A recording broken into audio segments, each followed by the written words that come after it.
commencera la contre-offensive à la guerre d'invasion que conduit l'islam depuis plusieurs décennies sur notre territoire, avec les succès que l'on sait. Quand? Pour l'heure, ceux que nous appelons les élites nient qu'il y ait guerre.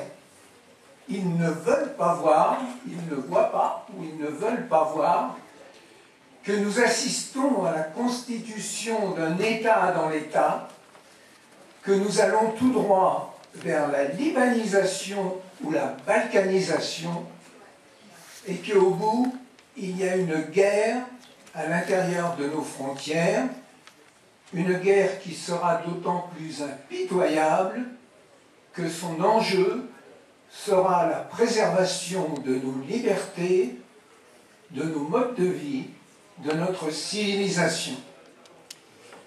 Alors que faut-il dire à ces couards, à ces déserteurs, à ces traîtres? Eh bien, il faut leur parler de leur intérêt, puisqu'il n'y a que ça qui les intéresse. Il faut leur dire, « Hé, les amis, les temps seront courts, il va falloir que vous choisissiez un camp. Hey, nous sommes en 1943, après Stalingrad, hein.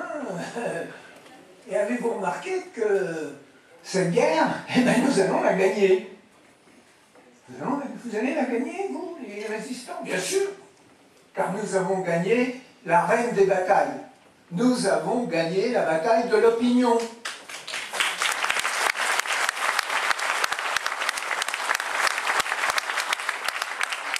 7 ou 8 sur 10 des Français ne veulent pas d'islam en France.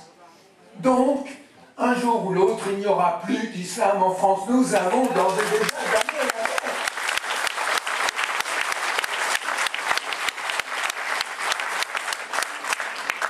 D'ailleurs, nous avons beaucoup d'atouts dont nous jouons souvent mal, dont nous ignorons qu'ils existent. Je consacrerai quelques minutes à un atout maître dont on ne parle pas. Mais avant, je crois qu'il faut se débarrasser des idées fausses sur l'islam, et je vais vous proposer une définition de l'islam dont je suis sûr qu'elle ne sera récusée par aucun grand érudit, aucun grand islamologue, et dont je suis sûr aussi qu'elle ne sera contestée par aucun des grands savants, entre guillemets, des 57 pays de l'Organisation de coopération islamique, les grands oulémas. Alors j'y vais. L'islam, premièrement, est un totalitarisme. Alors évidemment, on évoque aussitôt le nazisme et le communisme.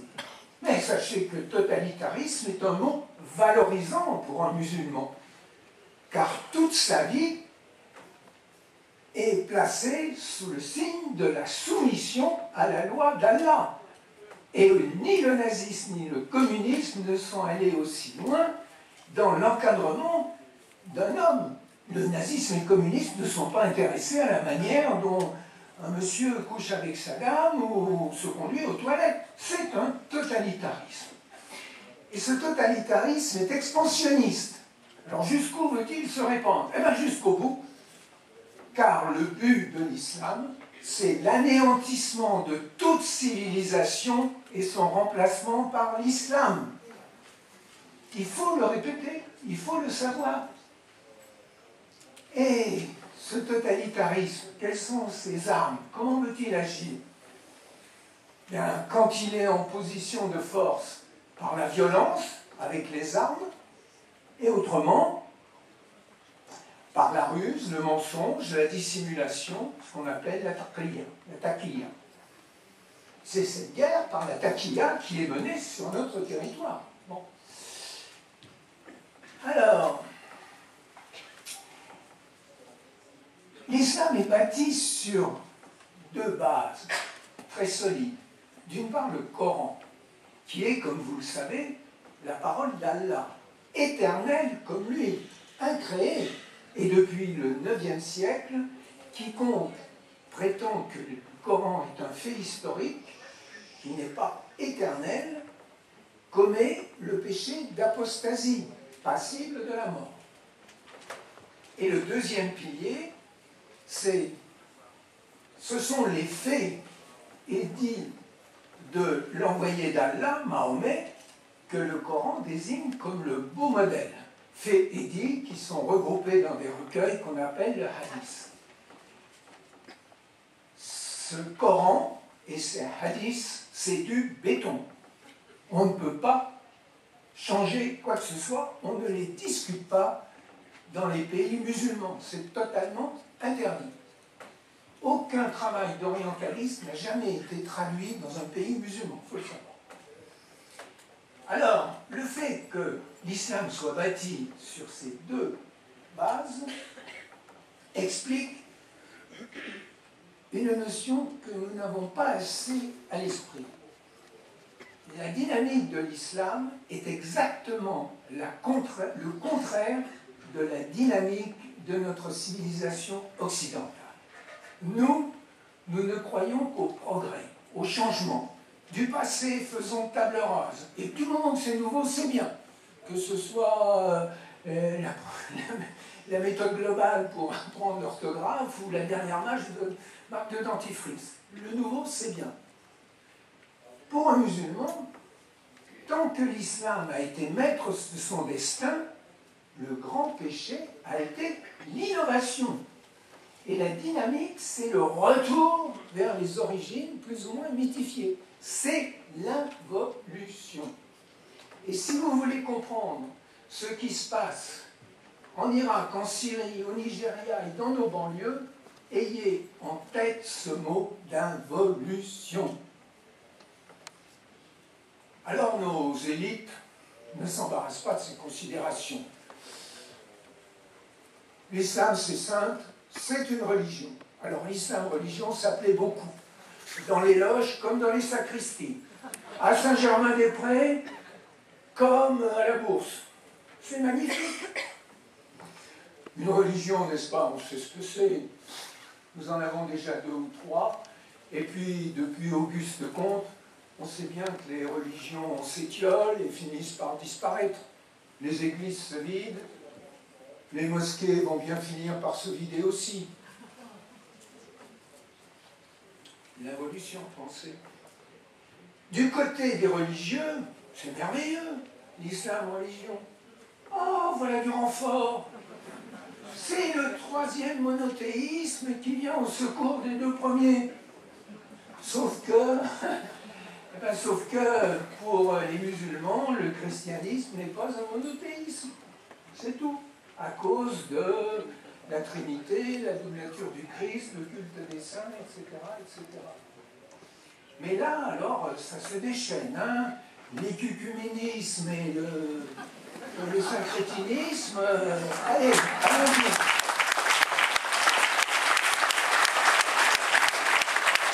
Alors, de temps en temps, la compromission va jusqu'à l'ignominie. Monseigneur Barbarin, primat des Gaules, a laissé ou fait graver sur le mur de nos cathédrales Allah Akbar. Imaginons que de retour de Munich, Daladier et Chamberlain aient fait graver Heil Hitler sur le mur de l'Assemblée nationale ou de le 10 de Downing Street. Allah Akbar, c'est ce qu'entendent les gens qu'on égorge actuellement en Irak, en Syrie, en Nigeria. C'est le cri qu'entend la pauvre Asiane Bibi dans sa prison en attendant d'être pendue. Et j'espère que la douleur de ces martyrs fera que l'âme mitrée de Monseigneur Barbarin sera condamnée à l'enfer.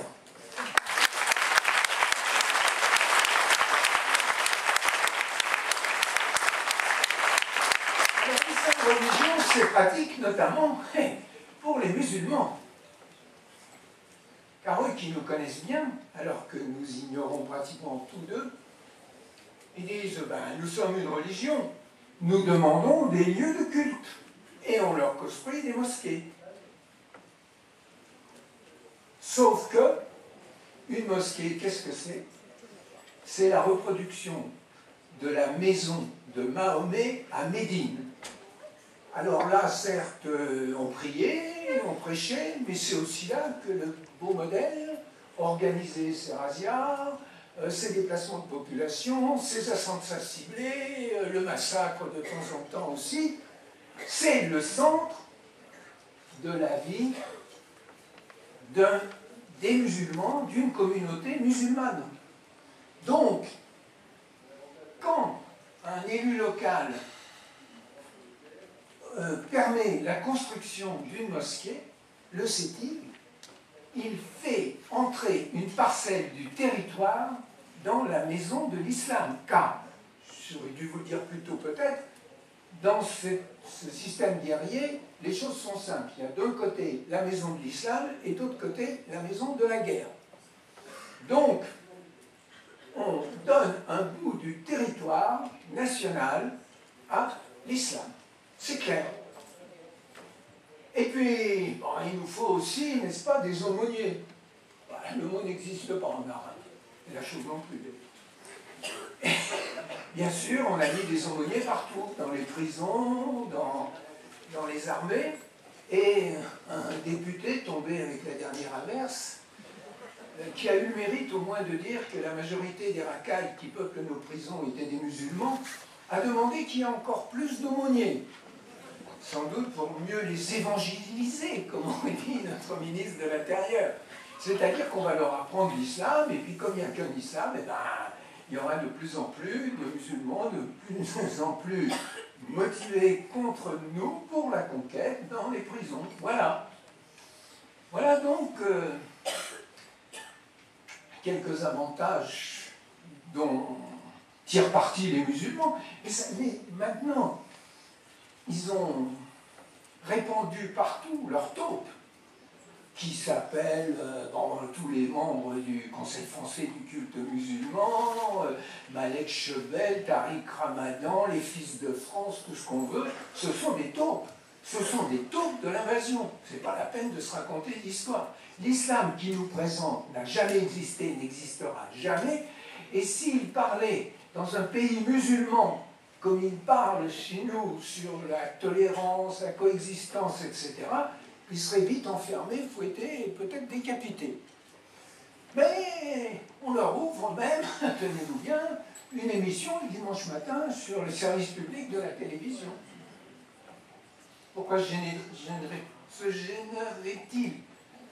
Je vais vous dire autre chose aussi qui montre à quel point ils se sentent sûrs d'eux. Savez-vous quel est le nom le plus répandu pour les mosquées en France? C'est Al-Fath, c'est-à-dire la conquête. Or, y a-t-il un ministre de l'Intérieur, un député, un élu local qui se soit jamais préoccupé de ce fait? C'est gravissime. Donc, l'islam religion, c'est ça. Et même, les musulmans ont réussi ce tour de force qu'ils ont rendu l'islam impossible à critiquer et que leurs alliés des associations stipendiées arrivent à traîner en justice quiconque ose dire la vérité sur l'islam. Et il se trouve des juges pour condamner des gens qui expriment leur point de vue librement sur l'islam. Alors ça, c'est vrai.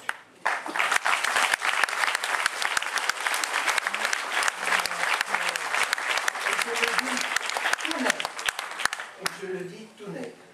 Tant que la définition officielle de l'islam sera une religion, tout ce que nous entreprendrons contre l'islam se retournera contre nous et renforcera l'islam. Nous ne ferons qu'arroser la plante, car nous passerons pour des intolérants, des gens qui s'attaquent à la liberté, etc. Donc il faut sortir l'islam de ce statut de religion. Alors comment? Et c'est là que je vais abattre mon atout-maître. Et je suis sûr de moi. C'est très simple. Très simple. La loi actuelle nous suffit. Les relations entre la République et les églises, les cultes, les religions, appelez ça comme vous voulez, sont définis par la loi de 1905. Or, que dit la loi de 1905 dans son article 1er? La République assure la liberté de conscience. Or, l'islam refuse la liberté de conscience. Je sais bien que la Tunisie a inscrit les mots dans sa constitution il y a quelques mois, mais c'est à suivre de près. Mais dans les 56 autres pays, c'est clair, la liberté de conscience n'existe pas. Je le prouve par 3 faits. Un musulman n'a pas le droit de sortir de l'islam, sinon il est condamné à mort dans certains pays, et ailleurs à la mort sociale. On le divorce, on lui prend ses biens, on l'expulse, etc. Deuxièmement, un enfant de musulman est forcément musulman et soumis à la même obligation. Troisièmement, une musulmane n'a pas le droit d'épouser un non-musulman. Donc l'islam est hors la loi dès maintenant.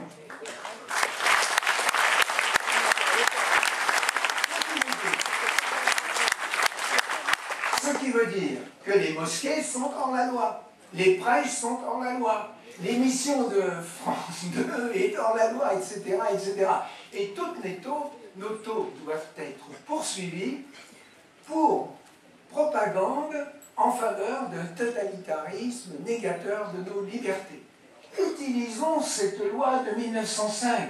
Et je signale aux jeunes politiciens ou aux jeunes politiciennes qui ont les dents longues qu'elles ont une occasion d'entrer dans l'histoire, elles ont un chemin, un boulevard, qu'elles se saisissent de cet article 1er de la loi de 1905 et elles vont faire un malheur. Les Français attendent quelque chose comme ça. C'est l'arme absolue. Allons-y. Alors, il y a un autre atout, je vais peut-être vous surprendre, c'est le droit musulman. Pourquoi? La charia, la loi musulmane, est très claire. Un musulman n'a pas le droit de séjourner dans la maison de la guerre. Il n'a pas le droit de séjourner en dehors des pays musulmans. C'était écrit en toutes lettres et strictement appliqué jusqu'à ce que commence la guerre par la taquilla, que l'armée d'occupation arrive en Europe. Mais pourquoi n'a-t-il pas le droit de séjourner en dehors des pays musulmans? Parce que ses mœurs pourraient s'y corrompre. Et deuxièmement, parce qu'il ne serait pas en mesure d'appliquer toutes les réglementations de la loi musulmane. Parce que ça, il faut le rappeler. Il faut le rappeler aux musulmans. Et d'ailleurs, je vous l'ai dit, du temps de la colonisation ou des nationalismes triomphants, il y avait beaucoup d'oulémas qui rappelaient cette obligation. Et actuellement, parmi ceux qui combattent les armes à la main, on commence à le rappeler aussi. Donc, ce qui veut dire que tous les musulmans présents en Europe font la guerre. Sinon, ils ne seraient pas là. Ils font la guerre. Alors on dira, mais il y a des modérés. Bien sûr, il y a des modérés. En 1930, il y avait beaucoup d'Allemands modérés. Il y avait même des nazis modérés, paraît-il. Mais où étaient-ils quand on a annexé la Tchécoslovaquie? Et même avant, quand on a fait l'Anschluss, ils applaudissaient. Hein. Ou alors, ils ont servi de chair à canon. Mais les modérés, ça ne sert à rien dans des confrontations comme celles que nous vivons. Ça n'existe pas.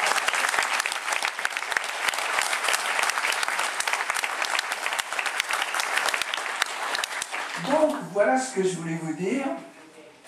Et maintenant, qu'est-ce qu'il faut faire? Bien évidemment, j'ai commencé à vous indiquer une voie, c'est-à-dire s'en tenir à la loi française, comme ça.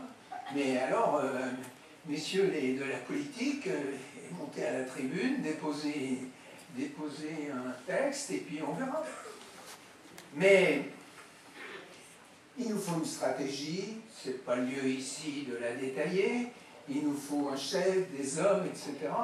Mais ce que je veux dire, c'est que tous ceux qui s'en tiennent à l'islam religion, qu'ils soient chrétiens, juifs, agnostiques, athées, qu'ils appartiennent au Parti socialiste ou l'UMP, qu'ils soient chez Mélenchon ou chez Marine Le Pen, tout cela sont des collabos de l'islamisation de notre pays.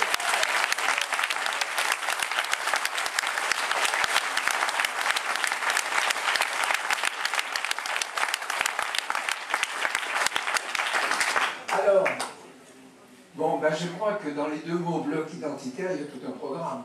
Que les patriotes se rassemblent et battons-nous pour notre identité avec fierté. Il faut que nous retrouvions la fierté d'appartenance, c'est ça le plus important. Et il faut que les partis d'opposition nous disent quel livre d'histoire on veut donner à nos enfants. Il faut qu'ils nous disent qu'on va réapprendre la littérature, qu'on va réapprendre les grands hommes, etc. Ils se taisent là-dessus.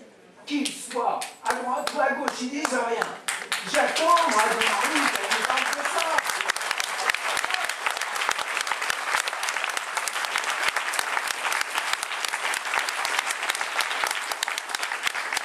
Donc, nous on bloque sur notre identité dont nous sommes fiers et avec la certitude de vaincre. Je vous remercie.